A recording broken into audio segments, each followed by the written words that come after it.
Hello,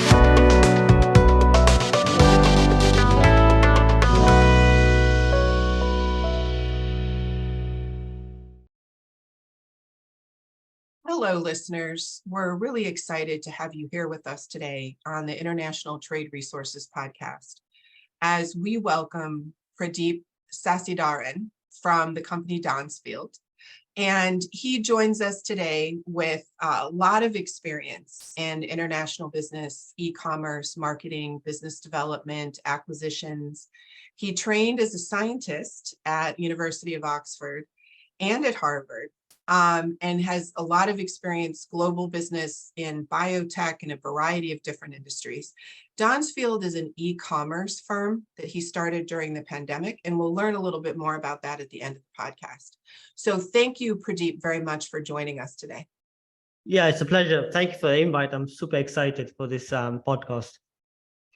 Wonderful. Well, let's jump in on our first question. It seems elementary. Our topic today, let's back up from that for a second, is product optimization for your e-commerce channels using data. Mm-hmm. So let's dive in on that a little bit. It seems elementary that a company would have the right products, right? Choosing the right products, making sure you're focusing the company's time and energy on the products that actually sell in your business, eliminating the products that don't sell. It's critical. It's a big part of having a very successful business. From a high level, how can companies, and we'll drill in more, but from a high level, how can companies use data to optimize their product mix? Yeah, I think it's a fantastic question, a big picture question.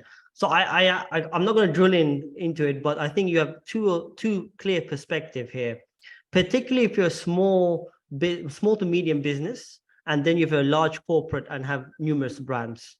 When we started, when I started, I was a one-man army, the company, we looked at data differently, and we looked at, hey, what products are selling in a particular market? For us, it's the US market, what the consumer is looking for, and how quickly can we bring this product to market, and what is the search capacity, what we call the search volume of a particular product, and then how we can build a brand around it.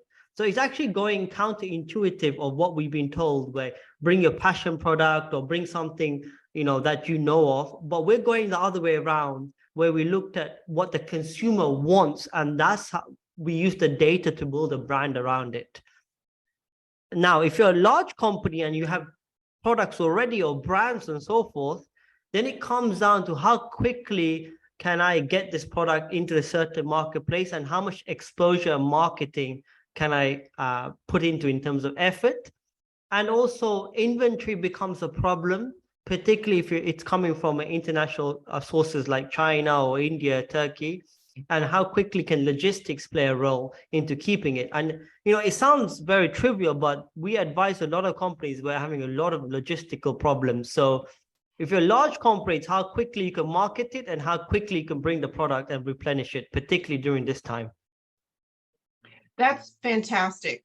So what I hear you saying is that your research, what you advise companies to do is to be customer focused, response driven.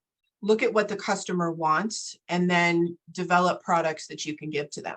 And the other large area that data can help in is eliminating waste and inefficiencies in the supply chain.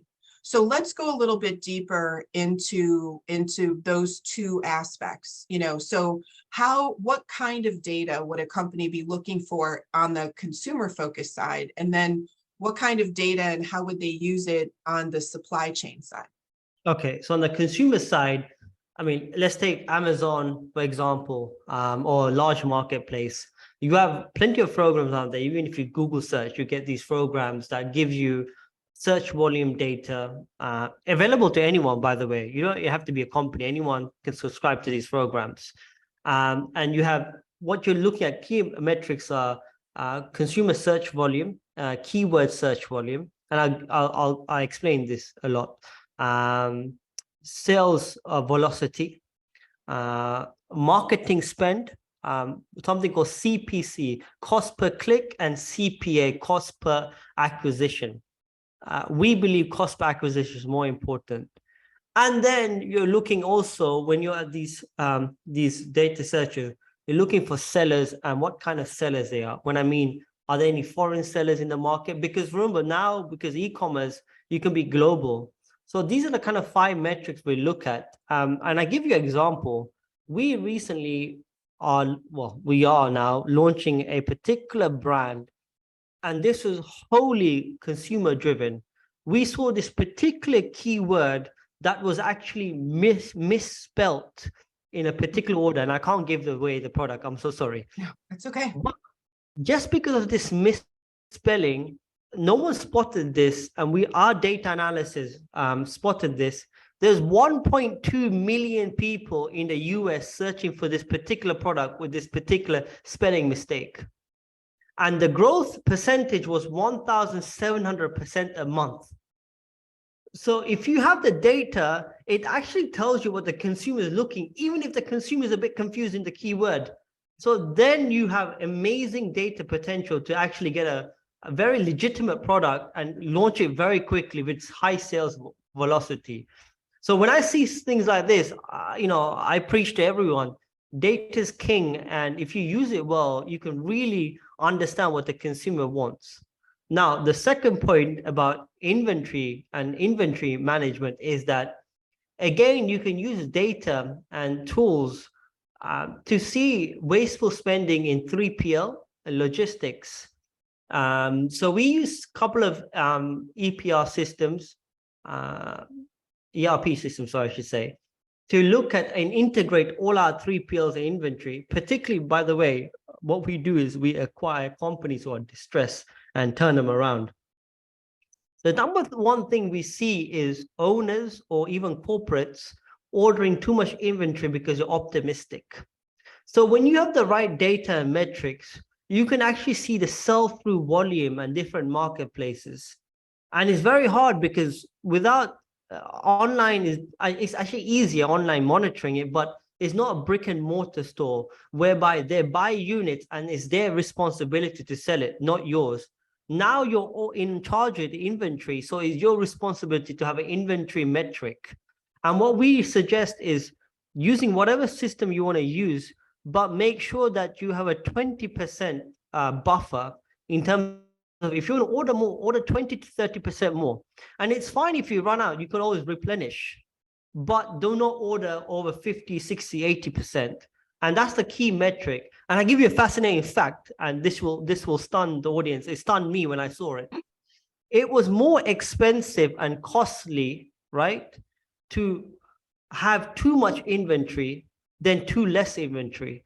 So if a company lost inventory, it can still order and serve the customer. But if there's too much inventory in a particular marketplace or location, the cost for storage, transport, and long-term growth was more expensive. So it's better actually to run out than overstock because of the 3PL logistics situation. And I think that's, not to interrupt you, because I'm sure you have some more insights that you want to share on this topic, but I think that's something that a lot of businesses don't understand well, is they think the customer, many consumers, let's say, we're not talking B2B, we're talking B2C in many of these, that consumers, and even in B2B, have a higher tolerance for waiting for goods and product than the company expects. So that's important to understand. In your business, is your customer going to be tolerant in waiting for this product? You might think they want it in 3 days and they'd be okay to have it in 7, which changes your inventory levels. In another situation, they might be, if it's B2B, or if it's a type of product people want for vacation and they only order it a week in advance, then there may be a higher turnaround time. So being aware of that and factoring that into your inventory management is extremely important. So I just want to tie that together. Absolutely. For the listeners. Let me reinforce that point.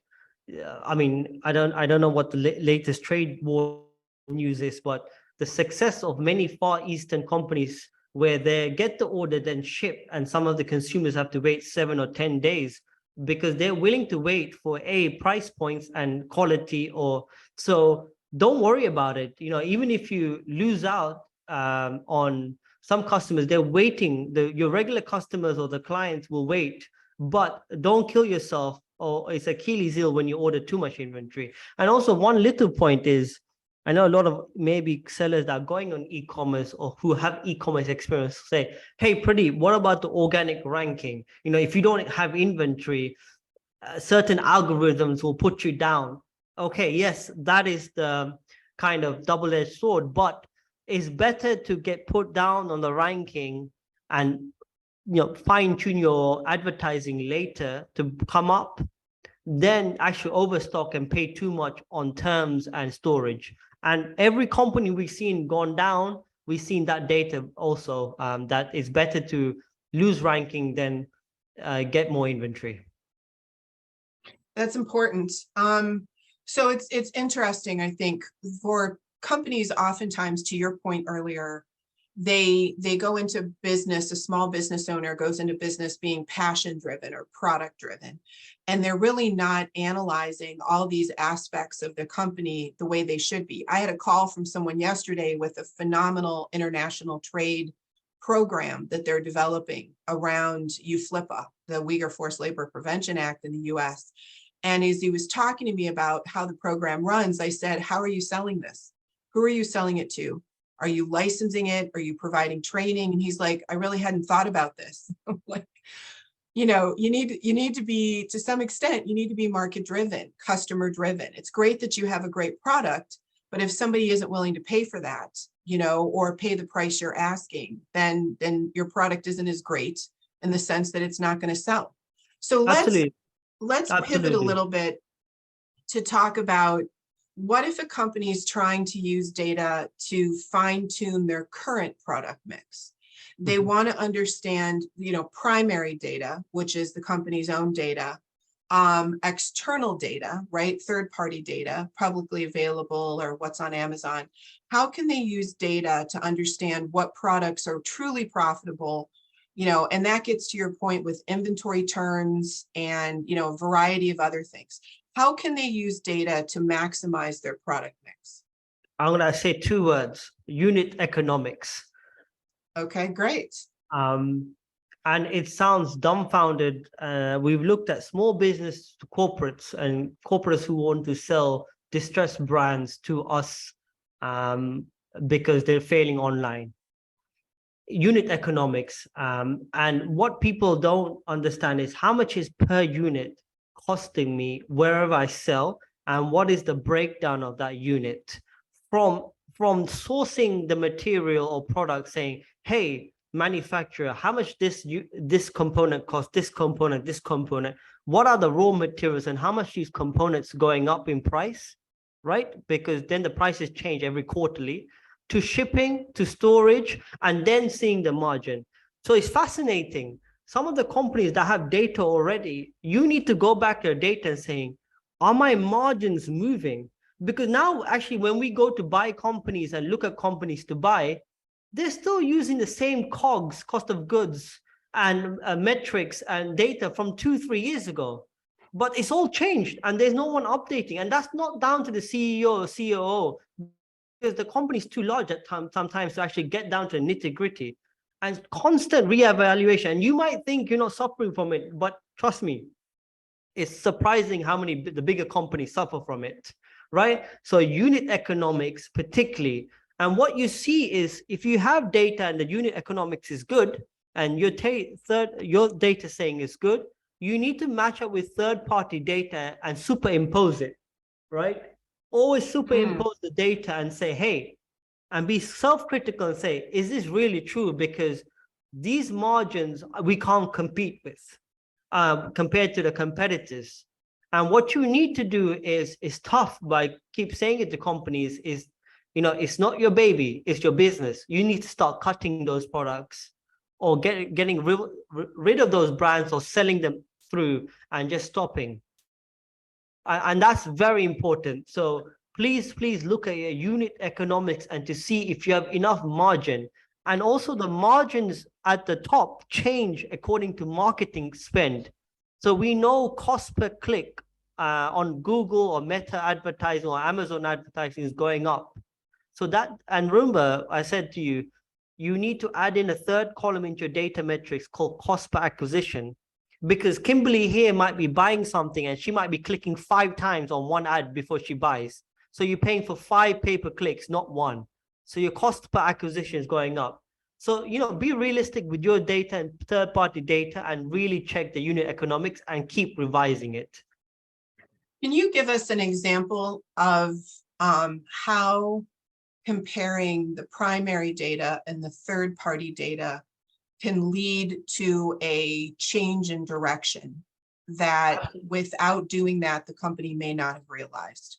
Yes, absolutely. We're looking at a company to buy. We signed NDAs and everything, and we looked at it, and my team was looking at it. My team gave it to me.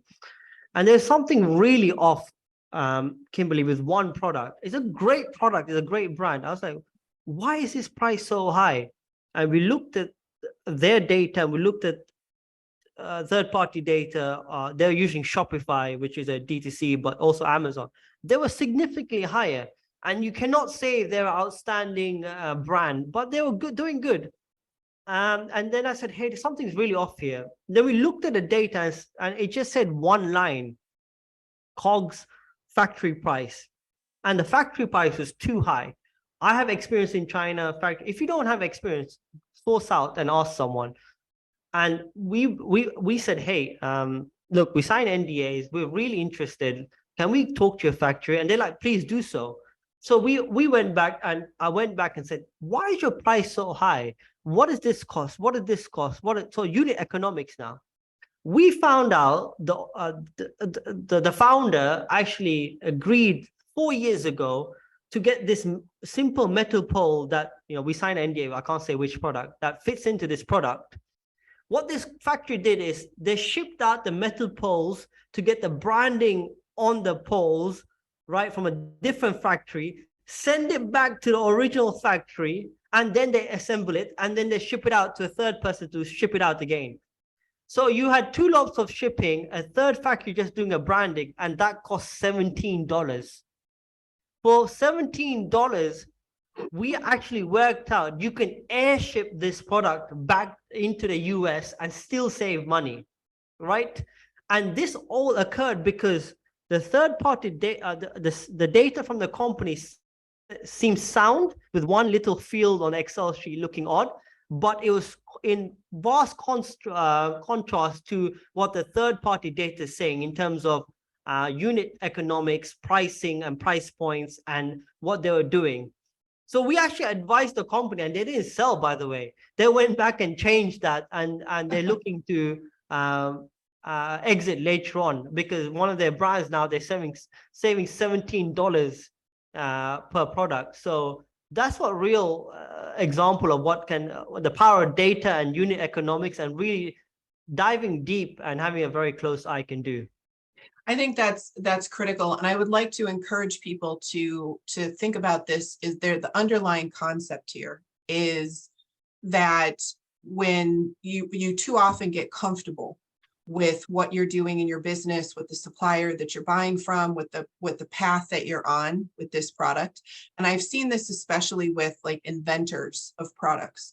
They get very comfortable with the path they're on, and there isn't anyone in their orbit that's challenging them and saying, hey, wait a minute, this is going to take you 3 years. I just had this conversation a week ago. This is an FDA regulated product. It's going to take you 3 years. It's going to cost you hundreds of thousands of dollars. But if you just break this value of the product off and provide that to the customer first, that doesn't need FDA. That allows you to build your brand. It allows you to generate money. And then you can go back down this path, right? So having someone like Pradeep, or myself, or an advisor, or, an external person that can really take a look at your business and give you that perspective. And hopefully you guys got paid for adding this bottom line value to their business, but my feeling is you didn't. Oh, no, we didn't. We were happy. I and the companies are happy to help and serve where we can. Obviously, business is business, but it was nice to see that because they're a good business and they wanted to actually succeed. One thing I would say is there's a famous quote, women lie, men lie, numbers don't lie. and the data doesn't lie. But I'll put something on top.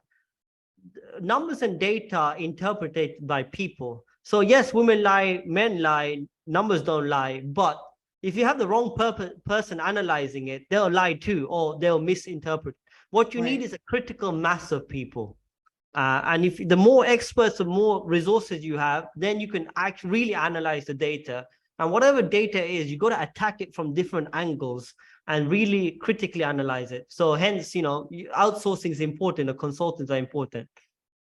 Yeah, and that's a great way of looking at it. And I agree with you. So as we get kind of close to wrapping this up here in the next 5 or so minutes,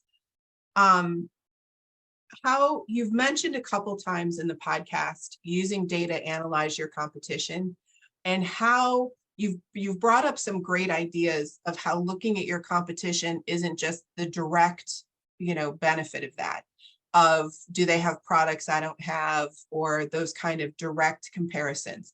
But there are indirect benefits to analyzing your competition. So can you talk about the kind of data that you would look at with competitors, how you would use competitors' data to optimize your company? Yeah, sure. It's a good point.